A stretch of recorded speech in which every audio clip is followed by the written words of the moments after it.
le but de cette journée, c'était vraiment d'avoir une journée dédiée aux personnes en situation de vulnérabilité et vraiment d'accueillir tout le monde, professionnels, aidants, personnes en situation de handicap, autour d'une journée pour échanger, s'informer, discuter et partager des points de vue différents sur les questions du coup de vie affective et sexuelle, de parentalité et de lutte contre les violences.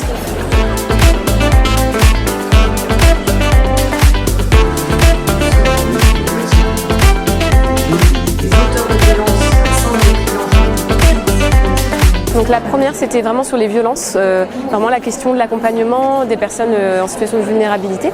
Et la deuxième, c'était plutôt sur la vie affective et sexuelle. On voulait rappeler que tout le monde était concerné par ces questions-là. Le sujet de la vie intime du coup, oui, vie intime au sens large, ça m'intéressait. C'est d'ailleurs pour ça que j'ai accepté d'en parler. Je crois que j'avais envie de transmettre que la sexualité, c'est pas que des violences. Et du coup, je pense que j'avais un peu envie de faire le contre-pied de la première table ronde et de parler de choses positives en fait autour de la vie intime, amoureuse, sexuelle. Donc sur la deuxième table ronde, moi j'ai beaucoup apprécié surtout qu'il y ait des personnes en situation de handicap qui puissent libérer leur parole et vraiment dire ce qu'elles pensent par rapport à la parentalité et à la sexualité.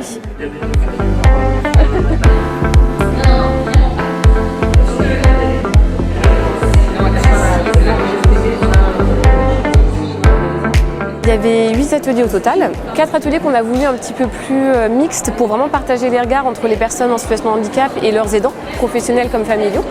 Et après 4 autres ateliers plutôt pour les professionnels parce qu'un petit peu plus technique. Et sur tous les sujets de la journée, il y avait plutôt sur le dépistage des violences, la parentalité, donc justement parler de consentement dans la vie affective et sexuelle, donc plein de sujets abordés.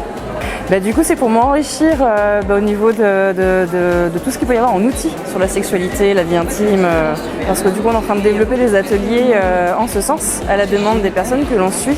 Avec la formation donc sur l'atelier numéro 4 de cet après-midi, j'ai pu voir comment les professionnels de santé s'adressaient aux personnes en situation de handicap et leur parlaient de la sexualité. Donc je serais, je pense, moins gênée en tant que professionnelle de pouvoir parler de ça. Et ce genre de journée, justement, ça permet de ne pas être jugé parce que tout le monde est concerné en fait. Que ça coûte rien, que voilà, ça n'engage à rien et que c'est juste pouvoir prendre de l'information et voilà, étendre un peu ses connaissances et puis après on en fait ce qu'on en veut. Voilà, ils s'en servent pas, mais en tout cas ça coûte rien de venir voir et de se renseigner et du coup de pouvoir éventuellement s'ouvrir des portes. J'aurais envie de dire aux gens, oser être bousculés, c'est plutôt agréable. Moi je pense d'être bousculé dans ses convictions, dans les choses qu'on pensait normales. Mais foncez, venez, c'est génial de venir parce que c'est très important justement et qu'il faut faire changer les choses et qu'il n'y ait plus de tabou par rapport à la sexualité et le handicap.